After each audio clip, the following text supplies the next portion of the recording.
Hello दोस्तों, welcome to my YouTube channel maths with Harish Bisht. Guys, class 9 का chapter 6 चल रहा है और आज का मेरा टॉपिक है अल्टरनेट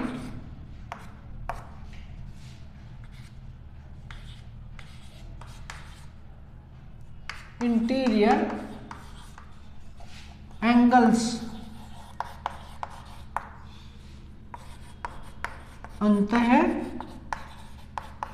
एकांतर कोण।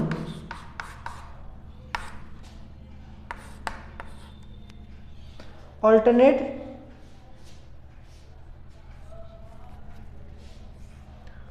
तो बच्चों, ऑल्टरनेट इंटीरियर एंगल्स क्या होते हैं और इनमें से कौन ऑल्टरनेट इंटीरियर एंगल है,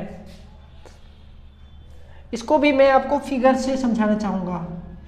अब आपको देखना है इसमें से दो ऐसे एंगल जिनकी भुजाएं मिल करके जेड का निर्माण करती हैं। जेड, अंग्रेजी का जेड, ये देखिए, ये मैंने अंग्रेजी का जेड बनाया, Z for zebra, Z for zebra बनाया। तो यहां पर ये एक एंगल है, ये दूसरा एंगल है,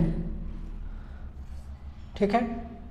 खास बात क्या है, दोनों एंगल की एक भुजा उभयनिष्ठ है और जो भुजा उभयनिष्ठ है उसके एक सिरे पर एक कोण बना है, दूसरे सिरे पर दूसरा कोण बना है और बाकी दो भुजाएं नॉन कॉमन भुजाएं हैं। ये दोनों पैरेलल हो सकती हैं, नहीं भी हो सकती। अगर ये दोनों पैरेलल हैं तो ये दोनों एंगल बराबर होंगे, समझे। ये वाला और ये वाला भुजा के ये कोण बना और ये कोण बना इस भुजा और इस भुजा से, तो ये दोनों कहलाएंगे अंतः एकांतर कोण, अर्थात ऑल्टरनेट इंटीरियर एंगल्स।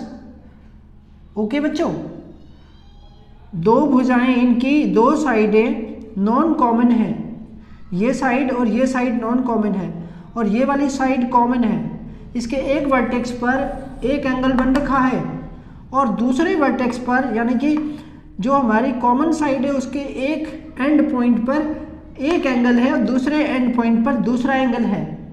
तो इस तरह के एंगल को ऑल्टरनेट इंटीरियर एंगल कहते हैं और ये बनाता क्या है, जेड बनाता है, जेड। अब ये जेड कैसे भी बन सकता है, ऐसे भी बन सकता है, देखिए इस तरह से, ये भी जेड हो गया, तो ये दोनों एकांतर कोण हो गए।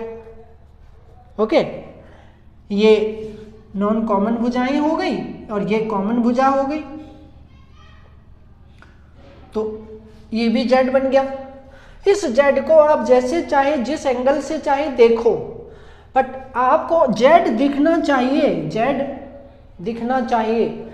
और दूसरी बात जो मैंने बताई भुजाओं के बारे में, यानी साइड के बारे में, वो भी आपको ध्यान में रखनी है। अब आप इस जेड को बना दो उल्टा, ओके, उल्टा बना दो, मान लो ऐसे, ये, तो यहां भी ये corresponding angle alternate interior angle हो गए। ओके बच्चों, इसको कैसे भी आप ले सकते हो, मतलब किसी भी एंगल से आप देख सकते हो कि हमारा जेड बन रहा है कि नहीं बन रहा है। ये यहाँ पे जेड को थोड़ी अलग एंगल से बना दिया, कुल मिला के हमारा जेड बनना चाहिए। यदि जेड बन रहा है तो वो कहलाएगा अंतः एकांतर कोण। अच्छा, अब इसमें से पहचानते हैं अंतः एकांतर कोणों को। उससे पहले मैं ये स्पष्ट करना चाहूंगा कि अंतः यानी इंटीरियर क्यों कहा गया। देखिए,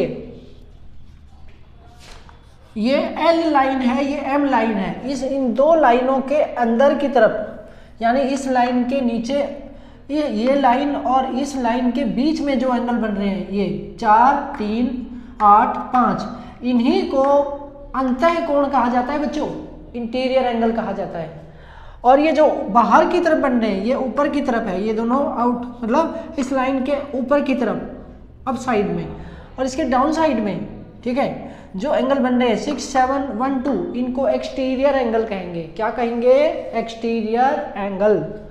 ओके, तो ये आपको समझ आया होगा कि अंतः क्यों कहा। ओके, अंतः क्यों कहा? क्योंकि दोनों लाइनों के बीच में बन रहे हैं ये कोण, इसलिए इनको अंतः यानी अंदर के कोण कहेंगे। और इनको एक्सटीरियर यानी बाहर के कोण कहेंगे। तो अंदर के कोण, बाहर के कोण। अब भाई इसमें पहचानते हैं कौन बना रहा है हमारा जेड। तो यहाँ पर देखिए, सबसे पहले इसको हम देखते हैं, ये और ये बन गया जेड। ठीक है, तो दोबारा देखिए, ये और ये, तो एंगल 4 और एंगल 8 का 8 जो है ये इस पोजीशन में है कि ये जेड बना रहे हैं। तो पहला पेयर हो गया एंगल 4 एंड एंगल 8, और दूसरा पेयर हो गया एंगल 3 एंड एंगल 5। ये इस तरह से ऑल्टरनेट इंटीरियर एंगल के 2 ही पेयर होते हैं बच्चों, क्योंकि बाकी 2 पेयर एक्सटीरियर इंटीरियर एंगल के होते हैं। ठीक है, ऑल्टरनेट एक्सटीरियर एंगल्स। ओके, यानी बाहरी अंतः कोण। अब मैं बाहरी अंतः कोण भी लेना चाहूँगा इसमें, तो मेरा ये वाला मैं यहाँ पे इंटीरियर हटा देता हूँ, इसकी जगह एक्सटीरियर वर्ड डाल देता हूँ, एक्सटीरियर एंगल्स यानी कि बाहरी अंतः कोण। तो अब हमारे बाहरी अंतः कोण कौन हुए, उनको लेते हैं भाई, वो भी जेड ही बनाते हैं ना। तो एंगल 1 और एंगल 7, एंगल 1 और एंगल 7 ये दोनों मिल करके कहलाएंगे एंगल 1। यहाँ पर है एंगल 1 और ये है हमारा एंगल 7। ओके, तो एंगल 1 पहला पेयर हो गया इसका एंगल 1 और एंगल 7, और दूसरा पेयर क्या हो गया बच्चों, एंगल 2 और एंगल 6। इस तरह से हमारा ये कॉन्सेप्ट यानी कि बाहरी एकांतर कोण क्लियर हुआ।